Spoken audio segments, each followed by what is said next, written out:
Gjashtë deputet të Partisë Demokratike nuk do të mund të marrin pjesë për 30 ditë në sesionin e ri parlamentar, që pritet të nisë në janar. Sekretariati i Etikës shqyrtoi kërkesën e mazhorancës për të përjashtuar plot 29 ligjvënës të opozitës. Megjithatë, pas shqyrtimit të provave filmike, 23 prej tyre shpëtuan. Pas mbledhjes, ishte Ulsi Manja, i cili bëri me dije emrat që morën mas disiplinore. Ka qenë një seancë, le të themi, ku jo normale, me veprime të dhunshme, të përjashtohen për 30 ditë pune. Belind Këlliqi, Fidel Kreka, Albana Vokshi, Klevis Balliu, Flamur Noka dhe Elda Hoti, që kanë kryer veprime të dhunshme në seancën e datës 18. Ky vendim i Sekretariatit të Etikës u cilësua i pritshëm nga opozita.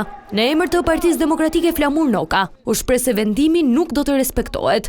Kështu që për ne nuk ka shqetësim, por ne kemi detyrë t'ju themi shqiptarëve që kështu është. Ky është një realitet. Ky është një realitet. Dhe ne nuk ndalemi derisa ta zhbëjmë këtë realitet. T'u japim shqiptarëve një qeveri teknike, pa gysër, pa sueler, pa troplinër, pa xhabaftër.